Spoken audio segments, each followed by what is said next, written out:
Hey everyone, I don't even know where to start. I never thought I'd be that guy posting here, but here I am. I just need to get this out.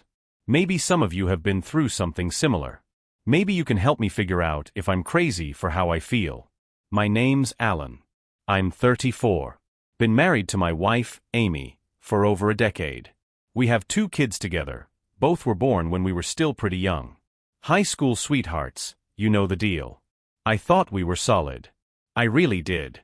I worked my butt off to provide for our family. We struggled a lot in the early years, living paycheck to paycheck. But I always thought it was us against the world. Amy got a job as an assistant to this guy Dan, about 2 years ago. I was proud of her. She had always talked about wanting to do more, contribute more financially, feel more independent. I encouraged her to take it. And man, if I could go back in time and shake some sense into myself, I would. At first, everything seemed fine. She was happier, more energized. She'd come home talking about how much she was learning, how Dan was such a great mentor. I listened, supported her, told her I was happy for her. And then little things started changing. She got more distant. Started dressing up more for work. Staying late more often. Checking her phone constantly but never letting me see the screen. If I asked her about it, she'd roll her eyes and say, "Alan, it's work. Dan just needs a lot from me, and I'm the only one who can keep up with him."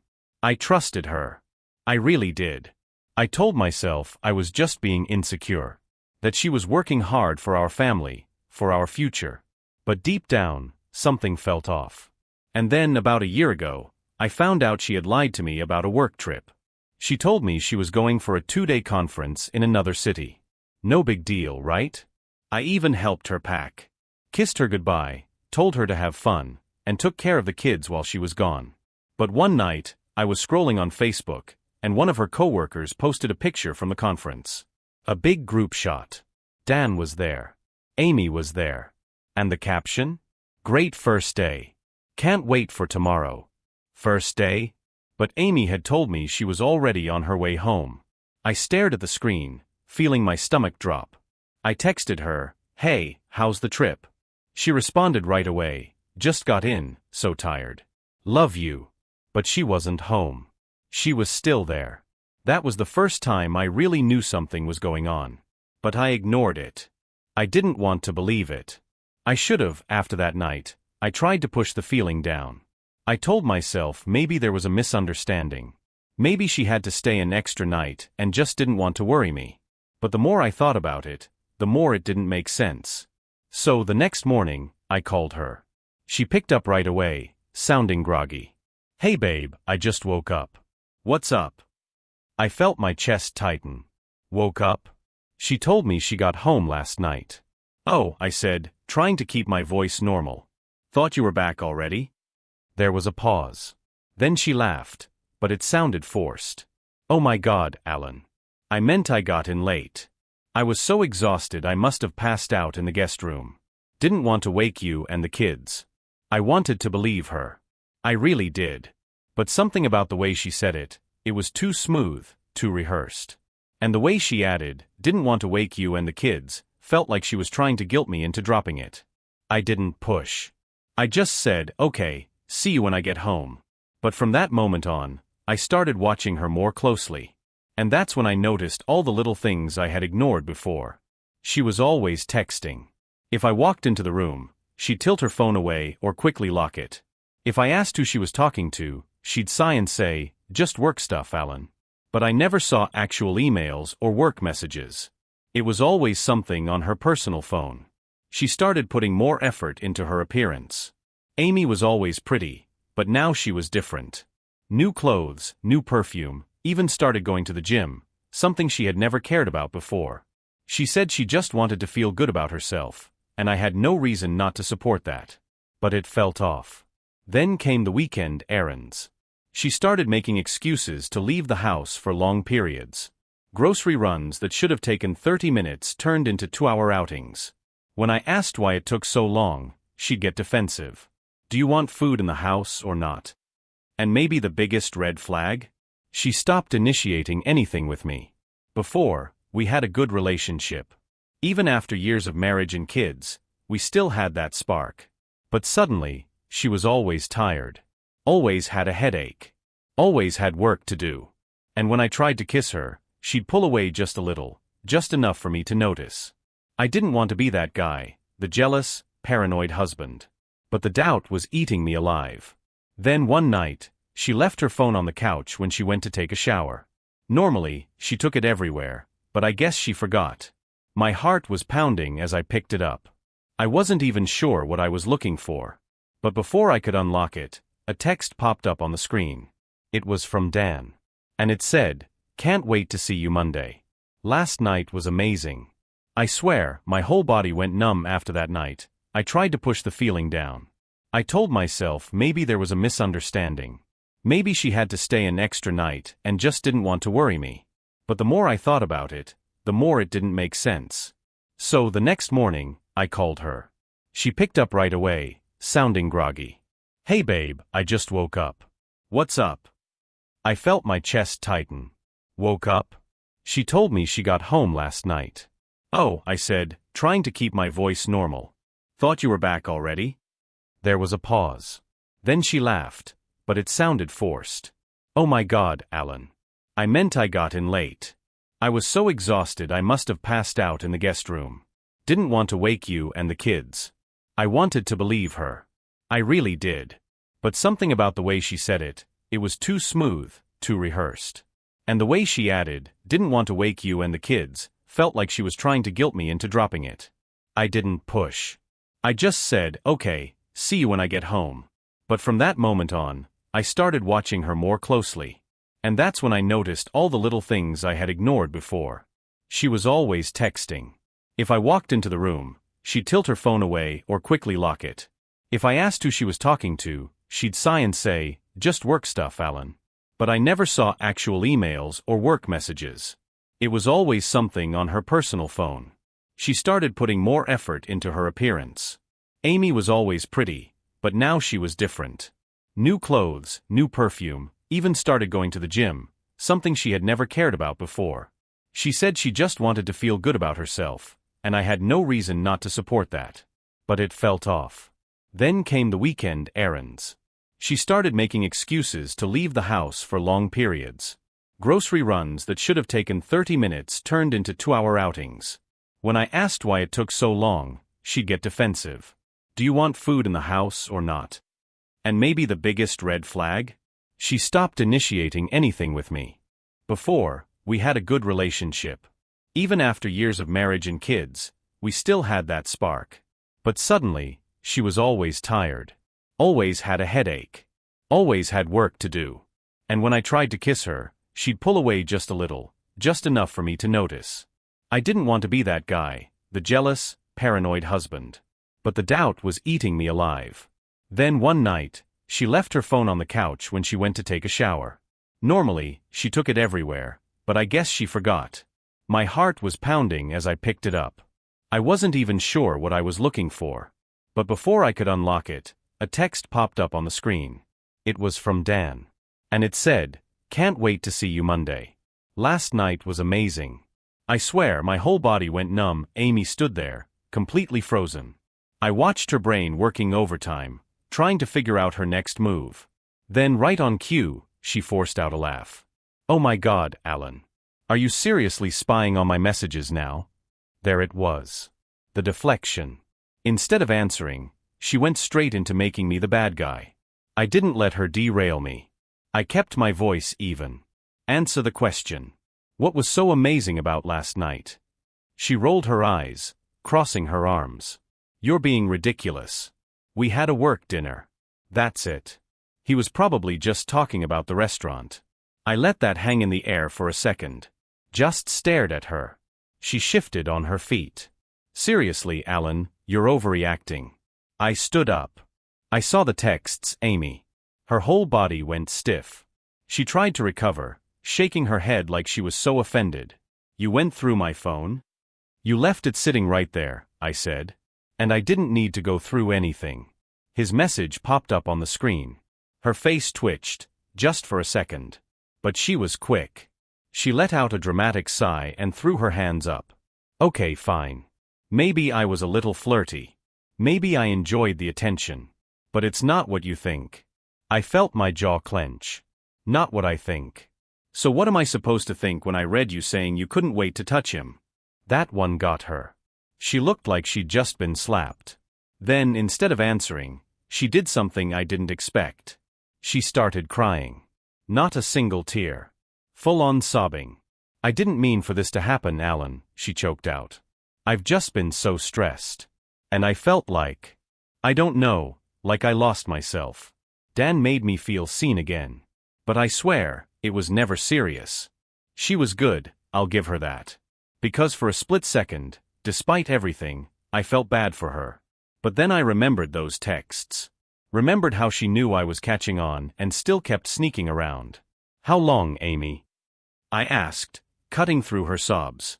She wiped her face and sniffled. I don't know. I took a step closer. Don't lie to me. How long? Her lower lip trembled. Then, in the quietest voice, she whispered, a year. The air left my lungs. A whole year. 12 months of lying. Of sneaking around. Of making me feel like I was crazy. I should have been angry. I should have yelled. But instead I just felt numb.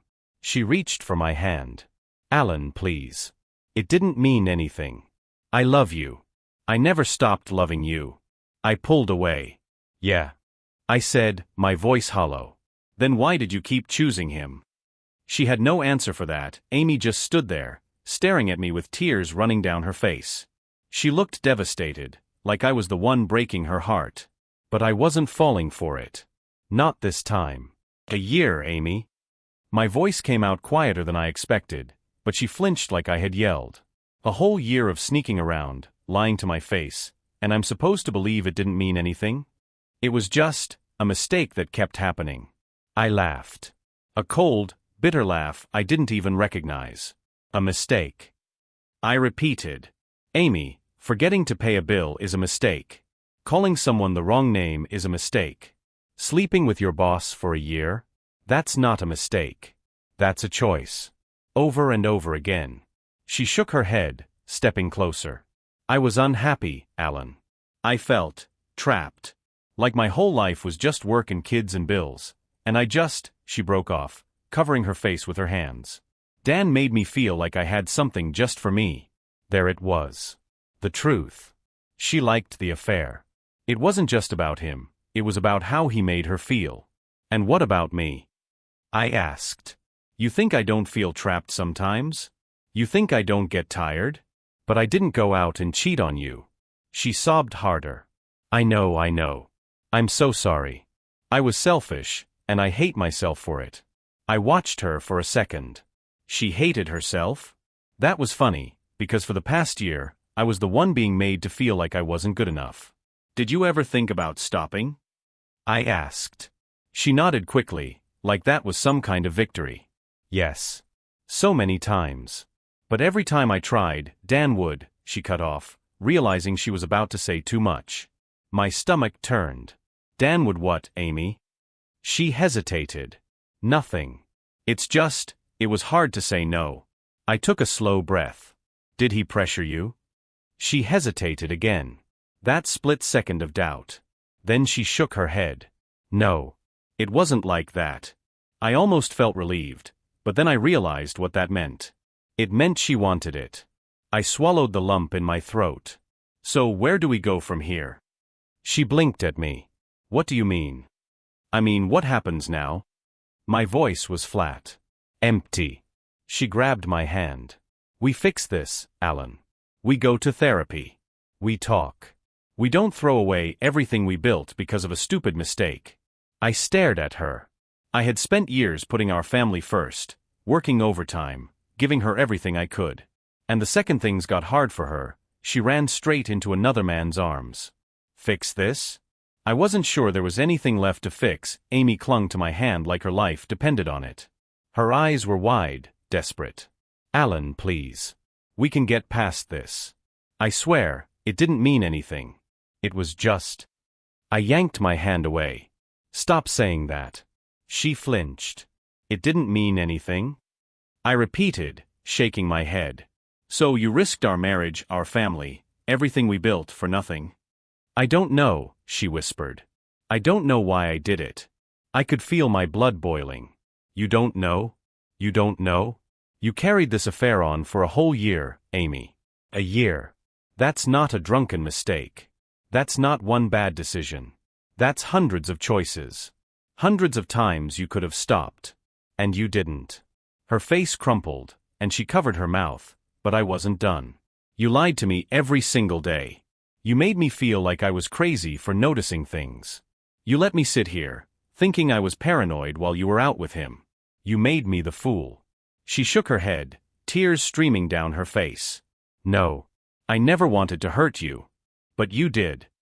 My voice cracked, and I hated how broken I sounded. She started sobbing again, but this time, I didn't care. I just stared at her, at this woman I had loved for so long, and I realized. I didn't even know who she was anymore. Was it just physical? I asked suddenly. She hesitated. That hesitation told me everything. Oh my God, I whispered. You love him. No, she cried. No, I don't. I love you, Alan. I never stopped loving you. Then why did you keep choosing him?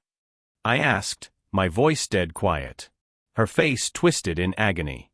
I don't know. I let out a hollow laugh. You don't know a lot of things, huh? She dropped to the couch, burying her face in her hands.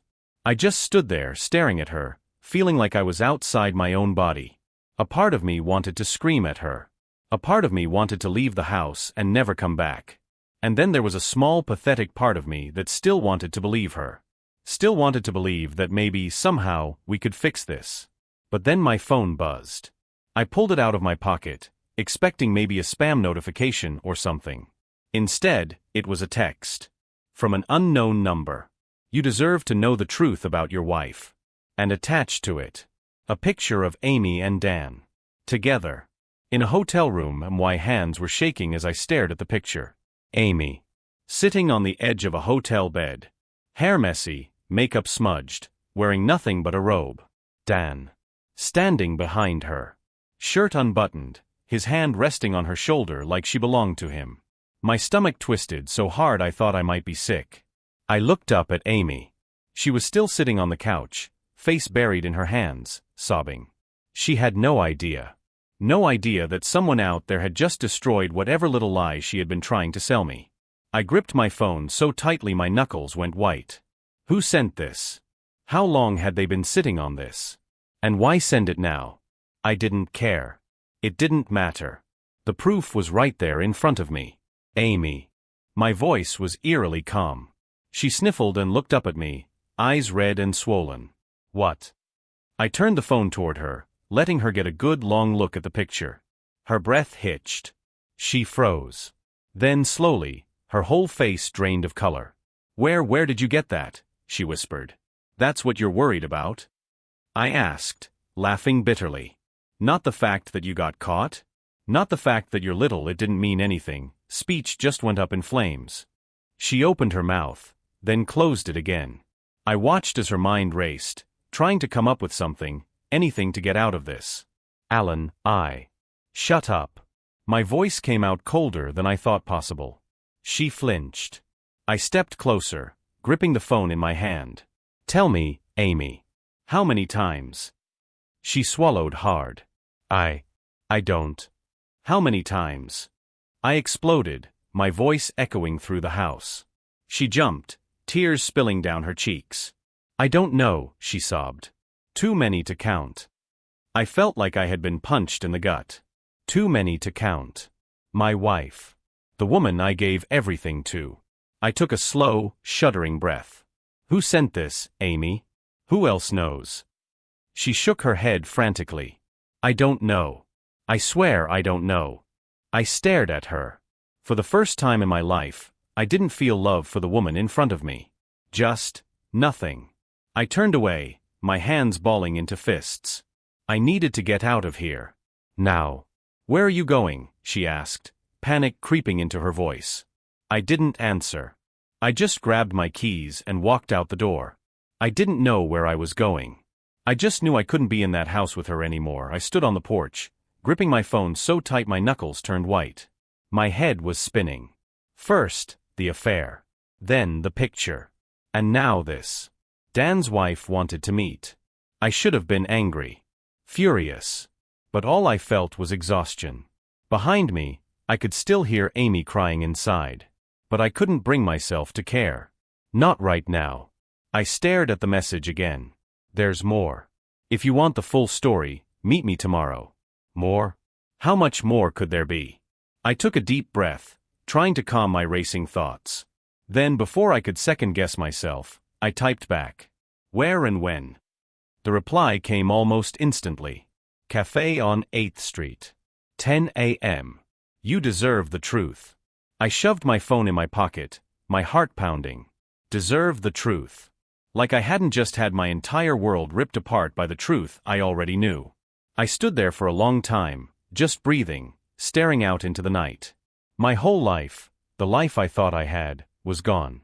And tomorrow, I was going to find out just how deep the betrayal went. Eventually, I forced myself back inside. Amy was still on the couch, knees pulled up to her chest, red-faced and sniffling. She looked up when she saw me. Alan. I don't want to talk right now, I cut her off. She winced. Please don't shut me out. I let out a bitter laugh. Amy, you shut me out a year ago. I'm just returning the favor. Her face crumpled, but I didn't stay to watch. I just turned and walked upstairs, locking the bedroom door behind me. Tomorrow, I'd know everything. And I wasn't sure I was ready for it. Morning came too fast. I barely slept, my mind racing with everything I'd uncovered. Every time I closed my eyes, I saw that picture, Amy with Dan, looking comfortable, looking his. By the time 10 a.m. rolled around, I was already sitting in the cafe, gripping a cup of coffee I had no intention of drinking. Then, the door opened. A woman walked in, scanning the room until her eyes locked onto mine. She was mid-30s, well-dressed, with dark circles under her eyes like she hadn't been sleeping either. She made her way over, her heels clicking against the floor, and sat down across from me. Alan, she asked. I nodded. Dan's wife. Ex-wife, she corrected, setting down her purse. Or at least, I will be soon. I let out a slow breath. So you're the one who sent me the pictures? She gave a humorless smile. I figured you deserved to know the truth. I wish someone had told me sooner. How long have you known? I asked. She sighed, rubbing her temples. Suspected for months. Knew for sure about 6 weeks ago. 6 weeks. That meant Amy knew Dan's wife had found out, and still, she hadn't come clean. Why tell me now? I asked, watching her carefully. She leaned back, crossing her arms. Because I tried to handle it quietly. I told Dan I knew. Gave him a chance to come clean, to end it like an adult. Instead, he swore it was over and kept lying. So I started digging. And what I found. She let out a short, bitter laugh. It wasn't just 1 or 2 times, Alan. Your wife and my husband were practically living a second life together. My stomach turned. What do you mean? She reached into her bag, pulled out a folder, and slid it across the table. See for yourself. I hesitated before opening it. Inside were printed out emails, credit card statements, and even more pictures, hotel bookings, dinner reservations, trips I had never known Amy had taken. I felt like I couldn't breathe. They had a whole system, Dan's wife continued. Separate emails, secret meetups during work trips. And the worst part? It wasn't just about the physical part of the affair. I looked up, my hands shaking. What do you mean? She sighed. They talked about us, Alan. About how unhappy they were. About how they felt trapped in their marriages. About how they wished they could just be together without all the complications. I swallowed hard. Are you saying they were planning to leave us? She shook her head. No. That's the sick part. They wanted both worlds. The stability of marriage and their little secret escape. I clenched my fists. Did Amy know you found all this? No, she admitted. Dan thought he had me convinced he ended it. I played along until I had enough proof. And when I did, I figured I had 2 choices. I could just divorce him quietly and let him keep his little affair hidden, or I could make sure you knew exactly what you were dealing with. I let out a slow, shaky breath. So what are you going to do now? I asked. She shrugged. divorcing him, taking my half, and making sure everyone knows exactly what kind of man he is. I sat back, staring down at the folder. My mind was screaming, but I felt weirdly calm. Like the final piece of the puzzle had clicked into place. Amy hadn't just cheated. She had built an entire lie around this. And I was done being played. "Thank you," I finally said, meeting her eyes. She gave a small nod. "What are you going to do, Alan?" I took a deep breath. "End this. For good." I drove home in complete silence. No music, no radio, just the sound of my own breathing and the hum of the engine. My mind was blank, yet racing at the same time. The folder sat on the passenger seat, like a time bomb waiting to go off. Amy had lied about everything. She hadn't just been sneaking around. She had been planning, covering her tracks, choosing him over and over again. And worst of all, she knew I had suspicions. She saw me struggling, questioning myself, and she let me think I was just paranoid. The moment I pulled into the driveway, I saw her. She was sitting on the porch, arms wrapped around herself, eyes swollen from crying. When she saw me, she stood up quickly, like she'd been waiting for me all day. "Alan." I grabbed the folder, got out of the car, and walked right past her. "We need to talk," she pleaded, following me inside. I slammed the folder onto the kitchen table. "Oh, we're going to talk." She hesitated. Her eyes flicked to the folder. "What's that?" I crossed my arms. "Go ahead. Open it." Slowly, she stepped forward, hands shaking as she reached for the folder. The moment she flipped it open, I watched her face drain of color. Her fingers trembled as she picked up the printed emails, the hotel bookings, the pictures. Where did you get this?" she whispered. "Dan's wife," I said flatly. Her whole body sagged. She looked up at me with pure panic in her eyes. "Alan, I can explain." "No." I cut her off. "You've done enough explaining. Enough lying. I know everything now." Tears welled up in her eyes again. "I swear I was going to end it." "You mean like how Dan told his wife he ended it? Like how you told me it wasn't serious? How many times did you almost stop, Amy? How many times did you look at me, at our kids, and still choose him?" She was shaking now. "It wasn't about choosing him over you." I let out a bitter laugh. "That's exactly what it was, Amy. Every time you lied to me, every time you snuck off, every time you made me feel like I was the crazy one, that was you choosing him." She reached for my hand, but I took a step back. "Alan, please," she begged. "I love you. I made a mistake." "A mistake is one time," I snapped. "This was a year, Amy. A year of betrayal. A year of breaking our vows over and over again. A year of watching me struggle, of watching me question myself, and saying nothing." She let out a sob, covering her face. "I hate myself for what I did." "Good," I said coldly. "But that doesn't change anything." She looked up at me, eyes desperate. "We can fix this, Alan. Please, don't throw our family away." I took a deep breath, steadying myself. "No, Amy," I said quietly. "You already did that." Her face crumpled, like she finally realized I was serious. "I want a divorce." Amy's breath hitched. Her whole body seemed to lock up. "No," she whispered, shaking her head. "No, Alan, please don't say that. We can fix this." I clenched my jaw. "Fix what, Amy? The fact that you lied to me for a year? That you had a whole separate life behind my back? That you let me sit there doubting myself, while you ran off to be with him?" Tears spilled down her face. "I'll do anything. Therapy. Counseling. Whatever it takes, I'll do it." I let out a bitter laugh. The time for doing anything was a year ago. When you had the chance to stop this before it destroyed everything. She dropped onto the chair, her head in her hands. "I never wanted to lose you. You lost me the second you chose him." She looked up, her face streaked with tears. "What about the kids, Alan? Please. Let's just take time to think." "I've had a year to think, Amy," I cut her off. "You just didn't let me know I needed to." Her lips trembled. "You're serious?" "I've never been more serious in my life." Silence stretched between us. Amy was breaking down right in front of me, but I felt nothing. Just an empty, hollow exhaustion. She wiped her face, sniffling. I'll tell Dan it's over. I'll quit my job if I have to. Just don't give up on us. I stared at her for a long moment. Then slowly, I reached into the folder and pulled out one of the printed emails. I slid it across the table. You already told him it was over, I said. Her breath hitched as she read the email she had sent Dan weeks ago. The one where she promised him they'd cool things down, right before meeting him at another hotel. She had lied to him, too.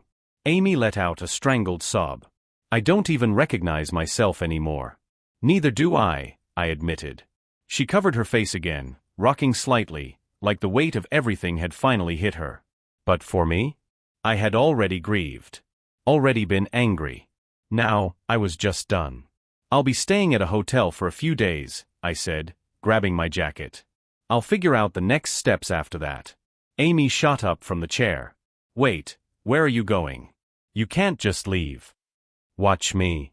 She reached for me again, but this time I didn't stop. I walked out the door, leaving her behind. As soon as I got into my car, I exhaled, gripping the steering wheel. My hands were shaking, my heart pounding. It was happening.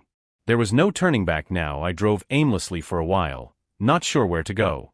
My whole body felt numb, like I was watching my life fall apart from the outside. The house, the marriage, the family we built, gone. I pulled into a hotel parking lot and just sat there, staring at nothing. My phone buzzed, snapping me out of it. Amy, please come back. We can talk about this. A few minutes later. Amy, the kids are asking where you are. What do I tell them? That one hit me hard. I clenched my jaw, fingers hovering over the keyboard. I didn't want my kids to suffer because of their mother's mistakes. I didn't want them caught in the crossfire. Tell them I had to go away for a couple of days for work. I'll call them tomorrow. 3 dots appeared. Then disappeared. Then appeared again. Amy, I don't want to lose you. Please, Alan. I love you. I locked my phone without answering. The hotel room was small, nothing special. Just 4 walls and a bed. I sat on the edge, staring at the wall. My mind kept replaying everything. The texts, the pictures, Amy's face when I said divorce. Was I really doing this? Was this really the end? Then I thought about Dan. How he got to have both worlds. How he got to enjoy my wife while I stayed home, clueless. And suddenly, my sadness burned into something else. Something sharper. This wasn't just about me and Amy anymore. Dan thought he could walk away from this without consequences. He thought he could lie, manipulate, steal from me, and just keep living his life like nothing happened. Not a chance. I picked up my phone and scrolled down to the last message from Dan's wife. I want to make him pay. A few minutes later, the reply came. Good. I know exactly where to start. The second I hit send, my heart pounded in my chest. I wasn't the kind of guy who did things out of revenge. I wasn't petty. But this wasn't just a betrayal, it was a year of deceit, humiliation, and manipulation. Dan had treated my wife like his personal plaything. He thought he could wreck my marriage and walk away untouched. Not anymore. A few minutes later, Dan's wife called me. You serious about making him pay? She asked, her voice cold and sharp. Dead serious. She sighed. Good. Because I've been gathering dirt on him for months. I sat up straighter. What do you have? Enough to ruin his career. That caught my attention. Go on. She explained that Dan had more skeletons in his closet than just an affair with Amy. He'd been involved in shady business deals, misusing company funds, and worst of all, he had other women. Amy wasn't his first. Probably wouldn't have been his last. He preys on women who work for him, she said bitterly. Your wife was just another one in a long line of assistants who fell for his act. I felt sick. Amy thought she was special. She wasn't. So what's the plan? I asked. She hesitated. I'm going public. The affair, the money, everything. I have proof. Emails, transactions, even testimonies from past assistants. Dan was about to lose everything. His wife. His career. His reputation. And I wasn't about to stop her. What do you need from me? I asked. If you have anything on him, send it to me. I want every piece of evidence possible before I go to his company's board. I thought about the emails, the texts, the pictures. You'll have it by tonight. She exhaled. Good. And Alan? Yeah. Make sure Amy knows exactly what kind of man she threw her life away for. I hung up, my grip tightening around my phone. Amy thought she had lost just me. She was about to lose a whole lot more. I spent the next few hours going through every piece of evidence I had.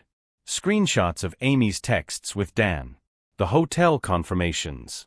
The emails where they planned their little secret meetings. I sent everything to Dan's wife. This is perfect. By tomorrow, his whole world will come crashing down. That should have made me feel satisfied. But it didn't. Not yet. Because Amy still didn't fully get it. She thought she had made a mistake. That we could work through this. That she could cry her way out of it. She had no idea how bad things were about to get. So I decided to make it clear. I drove back to the house that night. The lights were still on. Amy was waiting. When I stepped inside, she jumped up from the couch. Her eyes were swollen, like she had been crying for hours. Alan, she breathed. You came back. I didn't respond. I just walked over to the kitchen table and set my phone down. Sit, I said. She hesitated but obeyed. I opened my phone and scrolled to the messages from Dan's wife. Then I hit play. A recording filled the room. Dan's voice.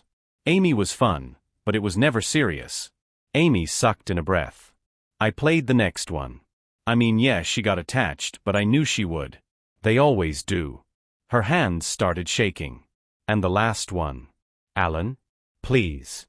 He's not gonna leave her. He's too much of a pushover. Silence. Amy's face went pale. He said that, she whispered. Not just that, I said coldly. Turns out you weren't special, Amy. You were just another assistant he slept with.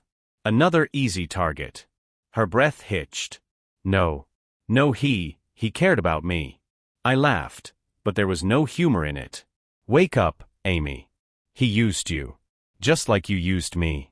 Tears started falling down her face. I ruined everything. Yeah, I said, standing up. You did. She reached for me. Alan, please. I pulled away. By tomorrow, Dan's life will be over. And yours. I shook my head. You threw everything away for a man who never even wanted you. She covered her face, sobbing. I had nothing left to say. Tomorrow, the fallout would begin. And I wasn't sticking around to watch her drown. I stood there for a long moment, watching Amy crumble in front of me. This was the woman I had spent over a decade with. The mother of my children. The person I built a life with. And now? She was just someone I used to know. Someone who had made the worst mistake of her life and was finally realizing she couldn't take it back. She kept shaking her head, hands gripping her face like she could make reality disappear if she just held on tight enough. Alan, she sobbed, looking up at me with red, swollen eyes. I swear, I never meant for this to happen. I never wanted to lose you. I let out a hollow laugh. You didn't just lose me, Amy. You threw me away. She flinched, fresh tears spilling over. I was so stupid. I don't even know why I kept going back to him. I thought I needed something for myself. But it was never real, was it? She let out a shaky breath. I thought I was in control. I thought I mattered to him. I shook my head. You mattered to me. Her face crumpled completely, like those words broke her more than anything Dan had said. She covered her mouth, her shoulders shaking as another wave of sobs overtook her. But I wasn't here to comfort her. Not anymore. I'm done, Amy, I said quietly. She looked up, eyes wide and desperate. Please don't say that. We have a family, Alan. The kids. The kids will be fine, I interrupted. Because I'm going to make sure they're fine. I'll never stop being their father. But as for you and me. I exhaled. We're over. Her whole body sagged like I had just sucked the last bit of life out of her. Please just think about this. We can work through it. We can. Amy, I said, my voice sharper now. I already did all the thinking. I thought about it every night when you came home late. Every time I caught you hiding your phone. Every time you made me feel like I was the problem. She had no response for that. She just sat there, silent tears running down her face. I grabbed the overnight bag I had packed earlier. I wasn't going to stay in this house another night. I'll be back tomorrow to talk about the logistics, I said, walking toward the door. We need to figure out how we tell the kids, how we handle custody. I won't let them get dragged into our mess. You're really leaving, she whispered. I turned to look at her one last time. I should have left a long time ago. Then I walked out. I didn't go straight to the hotel. I drove. 4 hours. Just letting the roads take me wherever. My phone buzzed constantly, Amy texting, calling. I ignored every single one. I wasn't interested in hearing more apologies, more excuses, more desperate attempts to make me change my mind. This was done.